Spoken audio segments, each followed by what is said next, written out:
Hathras case में एक नया मोड़ आया है। निर्भया केस में दोषियों के वकील रहे एपी सिंह अब हाथरस पहुंचे हैं। उन्होंने यहां आरोपियों के परिवार से बात की। वहीं उन्होंने ये भी कहा कि वह उनसे काफी दिनों से बात कर रहे हैं। इस दौरान एपी सिंह क्षत्रिय महासभा से जुड़े लोगों के साथ यहां पहुंचे थे।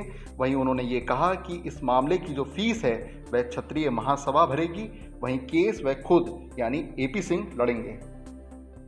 देखिए, आज मैं यहाँ पहली बार आया हूँ। ये लोग हमसे लगातार 10-12 दिन से अप्रोच कर रहे थे। इन्होंने अखिल भारतीय क्षत्रिय महासभा को अप्रोच किया और उनके परिवार वाले यहाँ चारों परिवार आ गए। ये लवकुश का घर है, लेकिन यहाँ सब चारों परिवार उनके सब लोग आ गए हैं। आरोपियों के परिवार के सब यहाँ हैं, उपस्थित हैं आपके सामने। मैंने अभी भी इनसे बात की, अलग भी बात की और भी अभी बात करूंगा। अपनी डिफेंस है, उन डिफेंस को तो डिस्क्लोज अभी करूंगा नहीं, लेकिन प्रथम दृष्टया जो सब कुछ सामने आ रहा है कि जब एफआईआर अंडर सेक्शन 307 में दर्ज हुई, पुलिस ने दर्ज की, लड़की के भाई की हैंड रिटन राइटिंग है, लड़की के भाई की हैंड रिटन राइटिंग है, उसके द्वारा शायद आप लोगों के पास भी डॉक्यूमेंट है और आपको तो महत्व, ये लड़के के हैंड राइटिंग की है पहली, इसी पर एफआईआर दर्ज हुई। इसमें आप देख सकते हैं कि जानते मैं जाति से वाल्मीकि हूं, यहाँ जाति बाद में लिखी गई, लिखी गई। देखिए, आप दिख रही है, ये सिर्फ फसल का मैटर है। इसका मतलब ये बयान अलग था, ये पूरी बात अलग थी। यहाँ बाद में जातिवाद लाया गया, जातिवाद राजनेताओं लाया गया। इसमें कहीं भी आप देख सकते हैं, एफआईआर को देख लें आप। मैं सारे फैक्ट के साथ चलता हूं, सारे डॉक्यूमेंट के साथ चलता हूं और इसीलिए मैं तब आया जब मेरे पास सारे डॉक्यूमेंट इन परिवार वालों ने भेज दिए। ये एफआईआर है। इस एफआईआर में जब अंडर सेक्शन 307 की दर्ज हो सकती है, ठीक है, सेशन ट्रायल है, फिर 376 क्यों नहीं? इसका मतलब बयान नहीं है, 376 का बयान नहीं है, कोई इस तरह गैंगरेप का बयान नहीं है, कोई इस तरह की बात नहीं। जितनी बात थी, झगड़ा दी, सिर्फ संदीप से झगड़ा दिखाएगा। उस संदीप से झगड़ा दिखाने का कारण क्या है वो आपके सामने ला रहा हूं मैं। सीडीआर की कॉल, 62 कॉल लड़की के परिवार के फोन से संदीप, दो संदीप हैं, एक संदीप भाई भी है, एक संदीप मुलजिम है। एक संदीप के भाई, लड़की के भाई के फोन से मुलजिम संदीप के फोन पर आई 62 कॉल, 42 कॉल संदीप से उसके फोन पे पहुंची। सीडीआर है, सबके सामने है, उत्तर प्रदेश पुलिस के पास है, एसआईटी के पास है, सीबीआई के पास है।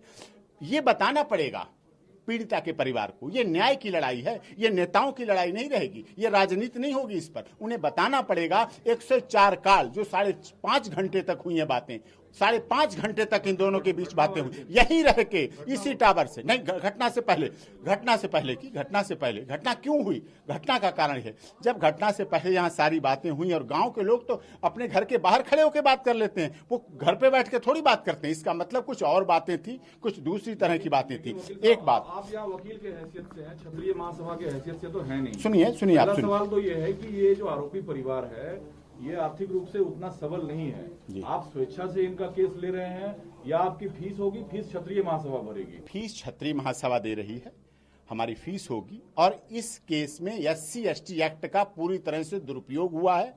क्षत्रिय समाज को टारगेट किया गया है, निशाना बनाया गया है, उसे बदनाम किया गया है, पूरे देश में बदनाम किया है। पूरे देश की भावनाएं राजपूतों की आहत हुई है, वो सब परेशान है। ऐसा नहीं था, ये समाज का अंग बना हुआ, ब्राह्मण, क्षत्रिय, शूद्र, वैश्य सब मिलके बनते हैं। पूरा शरीर एक साथ मिलके एक साथ जाता है, मंदिर में जाए, मस्जिद में जाए, गुरुद्वारा, सभी जगह जाते हैं। आपको तो प्रूफ पेश करना होगा। हमें प्रूफ पेश कर रहे हैं हम, ये प्रूफ केस है। कहीं ये डॉक्टर की MLC है, ये देखिए, department of forensic evidence Aligarh की, इसमें कहीं भी सीधे लिखा गया there is no science significance of vaginal anal intercourse. साफ सीधा आप देख चुके हैं, आपके द्वारा ये सब मिली हैं। तो इसमें साफ जब जाहिर है कोई रेप नहीं हुआ। जब रेप नहीं हुआ तो गैंग रेप भी नहीं हुआ, ये सिद्ध हो गया। एफआईआर अंडर सेक्शन 307 की है, पहली एफआईआर है। पहला स्टेटमेंट मां का आप लोगों के द्वारा रिकॉर्डेड है, उसमें कहीं रेप, कहीं और अन्य मुलजिमों और 3 मुलजिमों का नाम नहीं है, किसी तरह से नहीं है। जो बात थी, इसलिए ऑनर किलिंग क्यों है? क्योंकि जब उसका ये चल रहा था तब संबंध था, इसलिए उसके भाई ने उसे प्रताड़ित किया, उठा के डाला, स्पाइनल इंजरी हुई, वो भागी, तार में फंसी, जीभ कटी उसकी, ये सब कुछ हुआ, जिसकी वजह से फिर वो अपने को बचाने के लिए, अपनी दुश्मनी निकालने के लिए, गांव में दुश्मनी के बहुत कारण होते हैं, वो मैं आपको सबूत भी दूंगा, तथ्य भी दूंगा, गवाही भी दूंगा।